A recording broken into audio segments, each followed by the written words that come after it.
সবার প্রশ্ন না, শোনেন আপনারা যারা মিডিয়া কর্মী, আমি আপনাদেরকে একটা জিনিস বলি, আপনারা কখনো মিডিয়া মানে পক্ষের হয়ে কথা বলবেন না, ব্যক্তির হয়ে না, দলের হয়ে না, গোষ্ঠীর হয়ে না, পেশাদারিত্ব বজায় রাখবেন।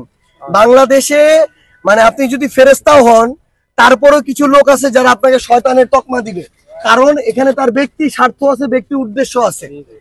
আলাপটা হইতেছে এটা আজকে থেকে 1 বছর আগের আলাপ, 10 মাস আগের আলাপ।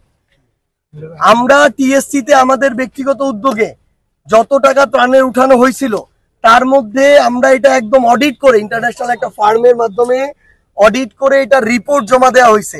যে কয়েকটা ছিল পাই টু পাই টাকা ত্রাণ মন্ত্রণালয়ের যে ফান্ড, সেখানে আমরা জমা দিছি ঠিক এই কারণেই, কারণ আমার এই লজিস্টিক্স নাই, আমার এই ম্যান পাওয়ার নাই। আমি আজকে থেকে 1 বছর আগের কথা বলতেছি, অগাস্ট সেপ্টেম্বরের কথা।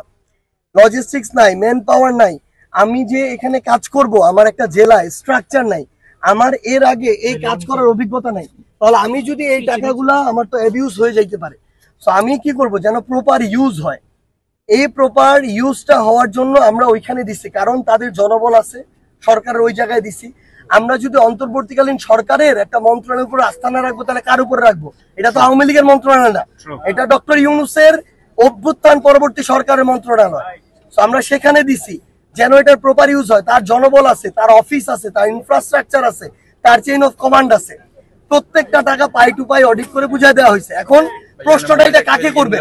এই প্রশ্ন করবেন ত্রাণ ও দুর্যোগ মন্ত্রণালয়ের যে উপদেষ্টা, তাকে, যে আপনাদেরকে যে অভ্যুত্থান পরবর্তী যে ছাত্ররা যারা নেতৃত্ব দিয়ে আন্দোলন করছে, তারা যে আপনাকে অভ্যুত্থানে 9 কোটি টাকা বা সামথিং টাকা বুঝাই দিছে পাই টু পাই, এটা আপনি ফেনীর জন্য কয় টাকা খরচ করছেন, কয় টাকা করেন না, এটার হিসাব দেন।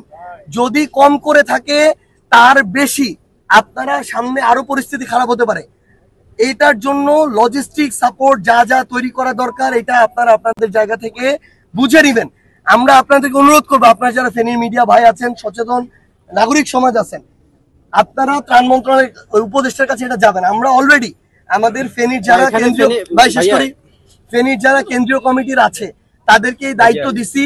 তারা আগামী 1 সপ্তাহের মধ্যে ত্রাণ ও দুর্যোগ মন্ত্রণালয়ের যিনি উপদেষ্টা, তার সাথে কথা বলে খবর নিবেন যে এই টাকা খরচ করা হয়েছে কিনা, যদি না হয় কেন হয় নাই, যদি এর বেশি হয় তাহলে সেই খরচের ডিটেলসটা যেন ফেনীর মানুষের কাছে উপস্থাপন করা হয়। কোন প্রশ্ন কাকে কখন কোথায় করতে হবে এটা আপনাদের বুঝতে হবে।